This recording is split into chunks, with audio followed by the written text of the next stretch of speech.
नमस्कार दोस्तों, SR legal consultancy के इस वीडियो पे आप सबका स्वागत है। मेरा नाम है शुभो। दोस्तों, आज हम बात करेंगे सेक्शन 144 सीआरपीसी के बारे में।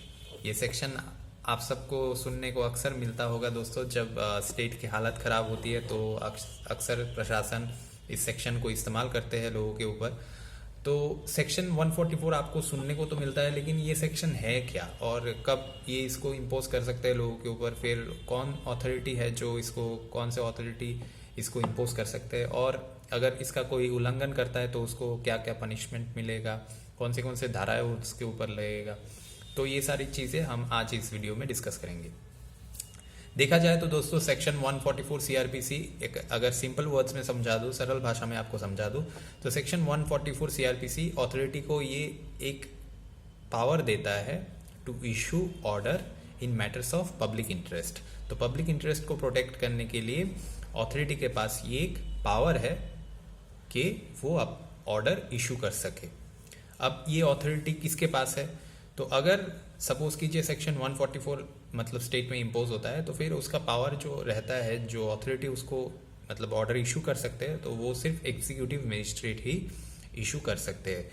अगर सपोज कीजिए लॉकडाउन को इम्पोज करना है, या फिर एक्सट्रीम जो केसेस, जो हालत इससे भी अगर ख़राब हो जाता है कि मतलब 144 लगाने के बाद भी चीज़ें नहीं बदल रही है, एक्सट्रीम सर्कमस्टेंसेस हो गया कि मतलब स्टेट की हालत एकदम ही मतलब ख़राब हो चुकी है, तो फिर लग जाएगा कर्फ्यू। तो वो अगर कर्फ्यू भी लगता है, फिर उसका भी अगर मतलब लगता है, फिर उसको भी लगाने के लिए ऑर्डर डिस्ट्रिक्ट मजिस्ट्रेट ही इशू करते हैं। तो कर्फ्यू और लॉकडाउन डिस्ट्रिक्ट मजिस्ट्रेट ही ऑर्डर इशू करते हैं, वाइल सेक्शन 144 को अगर इशू करना है, ऑर्डर निकालना है, तो फिर एग्जीक्यूटिव मजिस्ट्रेट ही कर सकते हैं। अब ये इसको मतलब कौन से सर्कमस्टेंसेस पे ये लग सकता है? प्रशासन के पास ये तीनों में से कोई भी वो लगा सकते हैं दोस्तों। ऐसा कोई मतलब पर्टिकुलर कोई क्राइटेरिया नहीं है कि ये सेक्शन 144 ही लगेगा। Depending upon circumstances of the case, मतलब परिस्थिति जो भी रहेगी उसके ऊपर ही प्रशासन कोई भी फैसला ले सकती है और फिर उसको इम्पोज कर सकती है लोगों के ऊपर। हाल ही में सेक्शन 144 को छोड़ के लॉकडाउन को लगाया गया था जब कोविड का टाइम था। तो कुछ जगहों पे जहाँ पे कोविड के केसेस एक्सट्रीम आ रहे थे, तो उन सारी जगहों पे मतलब रोक लगाया गया था। तो सेक्शन 144 को इम्पोज किया गया था। तो जब स्टेट की हालत खराब होती है दोस्तों, या कोई दंगा फसाद होने के चांसेस है, या फिर पब्लिक पीस में कोई डेंजर आ जाता है, या किसी की जान को खतरा है, तो ऐसे स्टेजेस में ही ये सारी चीज़ों को इस्तेमाल किया जाता है दोस्तों। या तो फिर सेक्शन 144 को लगाया जाएगा, या फिर लॉकडाउन इम्पोज किया जाएगा, या फिर कर्फ्यू भी लग सकता है, डिपेंडिंग सर्कमस्टेंसेस के ऊपर। तो प्रशासन कोई भी फैसला ले सकती है।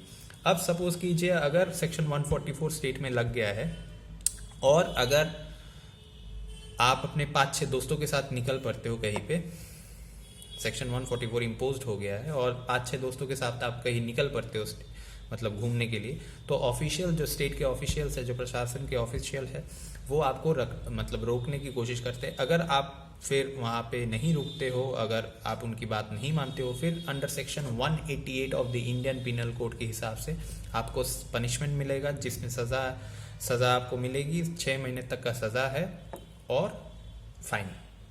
या तो आपको 6 महीने तक का सज़ा होगा, या फिर आपके ऊपर फाइन लग जाएगा।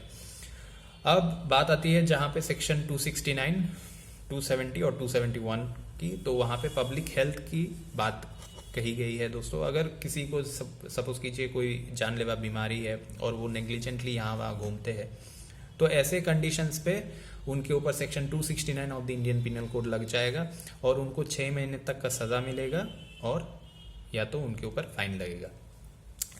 अब इसी का ज़्यादा एक्सपांड करके सेक्शन 270 में कहा गया है, अगर किसी इंसान को कोई ऐसा बीमारी हो गया, या उनके ऊपर कोई वायरस लग गया है जिसका असर लोगों के ऊपर होगा, अगर वो यहाँ वहाँ घूमते हैं तो स्प्रेड होने के चांसेस है, तो फिर उनको बोला जाता है कि आप अपना केयर करो।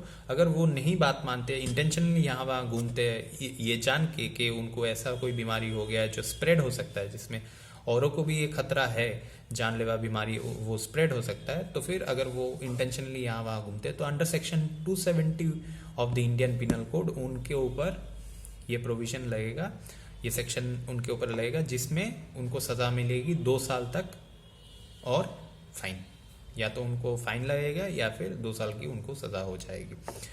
अब सपोज कीजिए किसी को कोरोना हो गया है और सरकार ने उनको प्रशासन ने उनको कहा है कि क्वारंटीन सेंटर में उनको मतलब रहने के लिए, अगर वो क्वारंटीन सेंटर से भाग जाते हैं और यहाँ वहाँ घूमते हैं और उनकी उस लापरवाही की वजह से औरों को कोरोना हो जाता है, तो फिर ऐसे सिचुएशंस में section 271 of the Indian penal code उनके ऊपर लग जाएगा, जिसमें सज़ा है 6 महीने तक का सज़ा उनको मिलेगा या उनके ऊपर फाइन इम्पोज हो जाएगा।